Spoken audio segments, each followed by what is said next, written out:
In every age, power has been measured not only by the strength of the sword, but by the sharpness of the mind that wields it. The history of warfare teaches us a lesson that Machiavelli himself never tired of repeating. Strength alone does not guarantee victory. Armies may clash, empires may rise, and kings may boast of their numbers. But in the end, it is often cunning, deception, and timing that tilt the scales of war. Outsmarting stronger opponents is not about charging into battle with blind courage, but about studying the flaws in the armor of the enemy and striking where he least expects it. Imagine a lion facing a wolf pack. The lion may be stronger, but if the wolves move with unity, strategy, and patience, they can force the lion into exhaustion and finally bring him down. This is the essence of Machiavellian war wisdom, to recognize that even the mightiest adversary has vulnerabilities, and that intelligence is the weapon that multiplies force. When one stands against a stronger foe, the first step is to study him. The proud man reveals himself quickly, the careless man grows predictable, and the impatient man can be lured into traps. Machiavelli advised rulers to know their enemy better than the enemy knows himself, because knowledge becomes the invisible army that marches before your soldiers ever do. Numbers, weapons, and wealth can give a stronger opponent confidence, but confidence can be turned into arrogance. Arrogance blinds, and blindness is the ally of the cunning. The weaker side must never try to mirror the strength of the opponent, but must instead fight a different kind of war. A smaller army must not aim for open battle, but for ambush, for disruption, for sowing fear and confusion. Every strong man has an Achilles heel, every fortress has a hidden crack, and every army has a moment when it can be scattered. Machiavelli understood that the art of war is as much psychological as it is physical. Deception becomes a weapon sharper than steel. Appear weak when you are strong and strong when you are weak. Let the enemy believe he knows your moves, while you quietly rearrange the game board.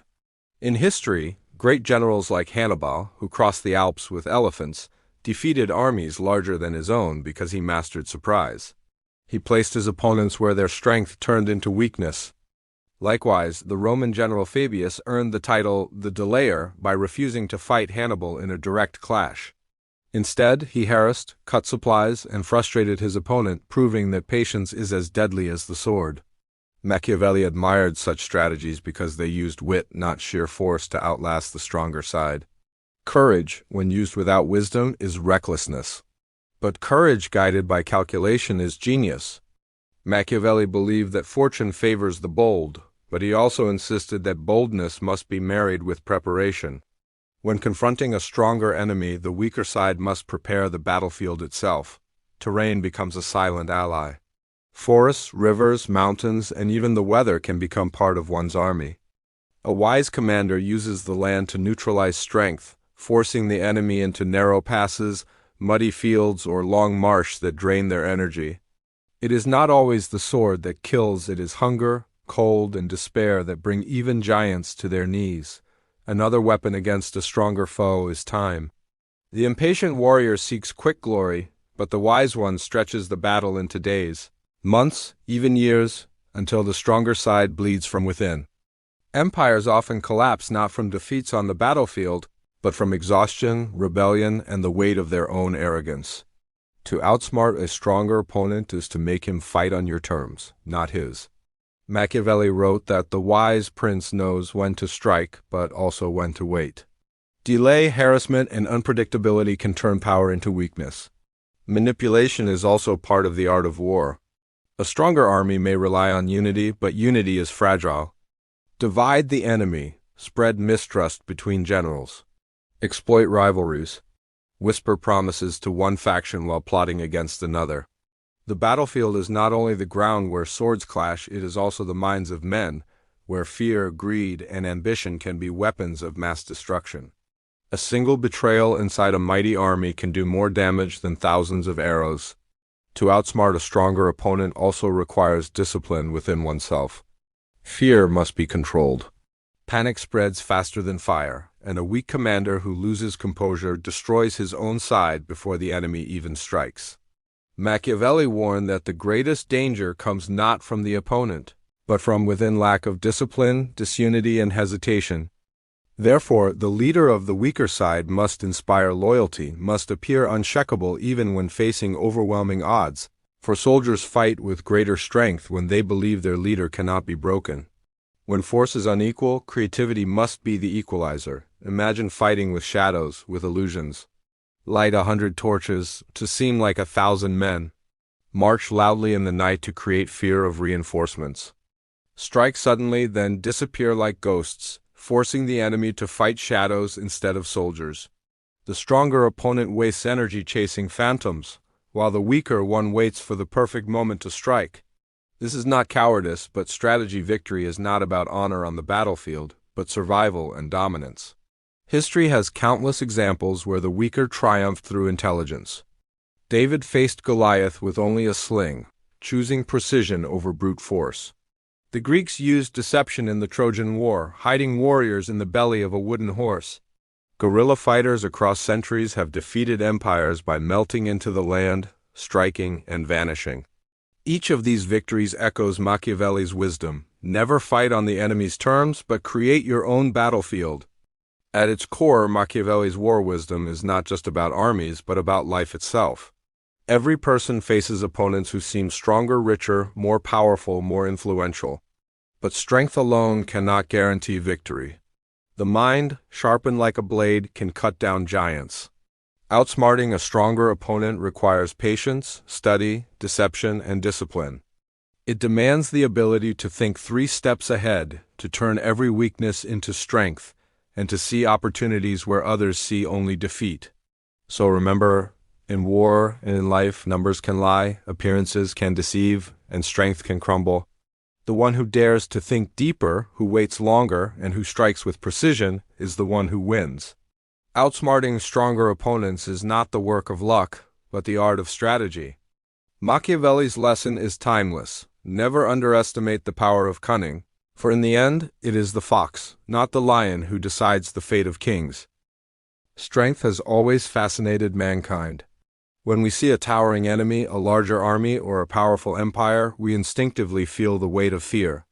Yet history shows that strength does not always determine the victor.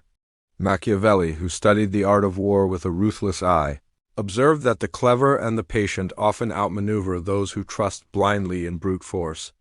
Outsmarting stronger opponents requires discipline of the mind and mastery of strategy more than the swing of the sword. The battlefield is not only soil and stone, it is the human heart and mind. The stronger opponent often believes his power is absolute, and that arrogance becomes a crack in his armor. The wise understand that fear, overconfidence, and pride can be manipulated just like soldiers on a battlefield. Machiavelli saw war not as a noble contest, but as a brutal game of survival.